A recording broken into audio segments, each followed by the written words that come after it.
Suitcase में लाश और जंगल में आग और एक दरिंदे का सच।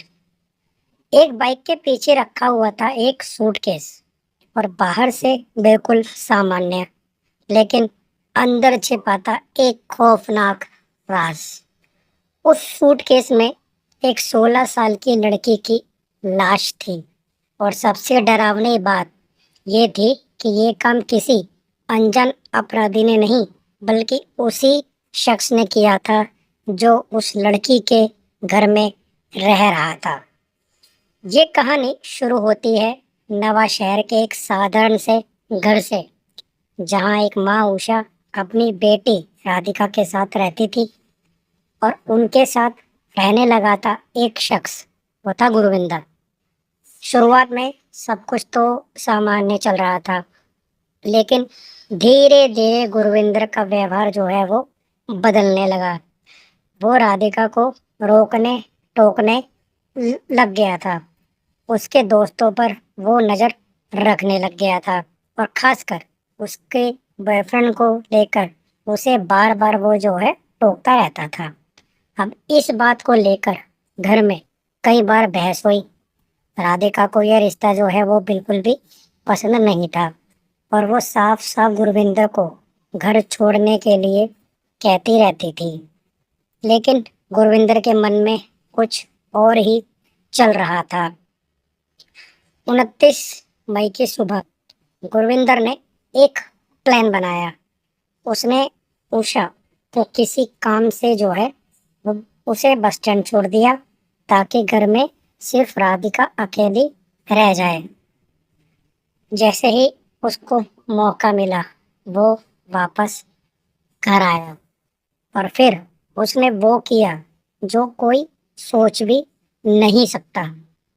उसने राधिका का गला घोंटकर उसकी जो है हत्या कर दी। अब हत्या के बाद उसने घर में रखा एक सूटकेस उठा लिया और फिर उसने जो है उसमें जो कपड़े रखे थे वो जल्दी जल्दी उसने उसमें से निकाल दिए, लेकिन जल्दबाजी में वो उन्हें सही तरीके से नहीं रख पाया और यही उसकी एक सबसे बड़ी गलती जो है वो साबित हुई। उसने राधिका की जो लाश थी उसको उसी सूटकेस में भर दिया और उसे अपनी बाइक के पीछे रखकर वो निकल पड़ा। वो सीधा कुरालगढ़ के एक जंगल की तरफ वो निकल गया, जहां उसने लाश को आग लगा दी ताकि कोई सबूत ना बचे, ताकि ये कत्ल हमेशा के लिए जो है वो छिप जाए। जब उषा वापस घर लौटी तो उसने अपनी बेटी के बारे में गुरविंदर से पूछा। गुरविंदर ने तुरंत एक कहानी जो है वो बना डाली। उसने उषा से जो है ये बोला कि वो किसी लड़के के साथ जो है चली गई है, कहीं ना कहीं गई होगी, वापस आ जाएगी। एक दिन, 2 दिन, 3 दिन माँ जो है वो इंतजार करती रही, लेकिन जब राधिका जो है वो वापस ही नहीं आई तो फिर उसने क्या किया, उसने पुलिस में जो है शिकायत दर्ज करा दी। शुरुआत में ये सिर्फ एक गुमशुदगी का जो है वो केस लग रहा था, लेकिन पुलिस को कुछ बातें जो हैं वो अजीब सी लगी। घर में जो है बिखरे कपड़े और एक सूटकेस का गायब होना और गुरविंदर के बार बार बदलते बयान, माँ ने भी उस पर जो है शक जताया। पुलिस ने उससे पूछताछ शुरू करनी चालू करी। गुरविंदर ने पुलिस को गुमराह करने की जो है बहुत ज़्यादा कोशिशें करी और उसने जो है एक कहानी बना डाली। उसने ये बोला कि राधिका किसी लड़के के साथ बाइक पर जाती हुई जो है मुझे दिखाई दी थी। उसने जो है सीसीटीवी फुटेज भी दिखाया, जिसमें राधिका जो है किसी लड़के के साथ जाती हुई दिखाई दे रही थी। लेकिन जब पुलिस ने उस सीसीटीवी की जांच की तो पता चला वो जो लड़की है वो कोई और थी और यहीं से उसका झूठ जो है वो पकड़ा गया। फिर पुलिस ने पूरी टाइमलाइन जो है वो खंगालनी चालू करी और एक फुटेज में दिखा कि गुरविंदर जो है वो बाइक पर जा रहा है और उसके पीछे एक बड़ा जो है वो सूटकेस रखा हुआ है। बस यही जो है वो सबूत था जिसने जो है केस की दशो दिशा जो है बदल दी।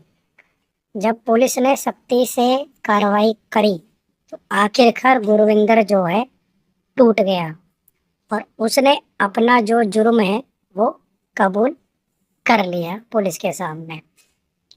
उसने पुलिस को ये बताया कि उसने कैसे उसकी हत्या करी और कैसे लाश को सूटकेस में डाल दिया और कैसे वो जंगल में जाकर उसने लाश को जला दिया। पुलिस उसे लेकर जंगल पहुंची, लेकिन वहां भी उसने पुलिस को कई घंटों तक गुमराह किया। कभी एक जगह, कभी दूसरी जगह वो उनको ले जाता रहा। आखिरकार कई घंटों की तलाश के बाद लड़की के जो जले हुए अवशेष है वो पुलिस को जो है बरामद हो गए।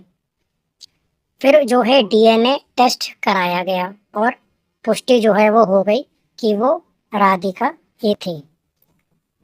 अब दोस्तों, एक हम ये बताइए कि बार बार टोका टोकी करना, दोस्तों से मिलने से रोकना और किसी को कंट्रोल करने की कोशिश करना, ये सभी जो हैं वो बड़े रेड फ्लैग्स की ओर इशारा करते हैं।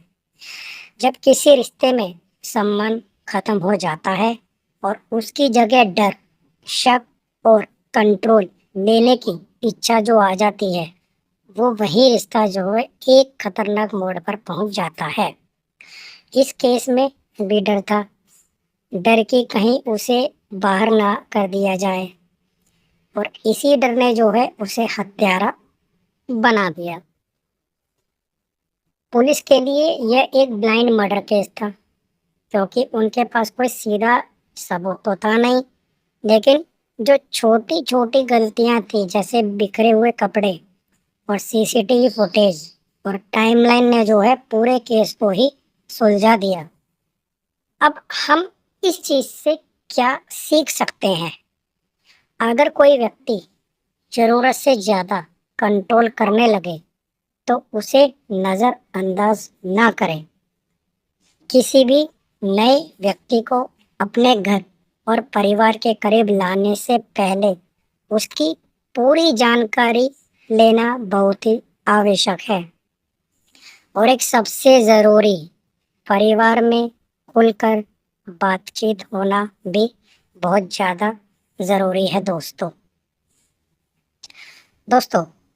ये जो है सिर्फ एक कहानी नहीं है, ये जो है एक हमारे लिए चेतावनी है। ठीक है, अब आपको क्या लगता है, क्या इस घटना को रोका जा सकता था? आप जो अपनी जो राय है कमेंट बॉक्स में ज़रूर बताइएगा। और अगर आपको हमारा ये क्राइम स्टोरी एनालिसिस आपको पसंद आया हो तो आप वीडियो को लाइक ज़रूर करें और ऐसे ही केस के लिए चैनल को सब्सक्राइब करना ना भूलें दोस्तों। तब तक के लिए नमस्कार, मिलते हैं नेक्स्ट वीडियो में। राधे राधे।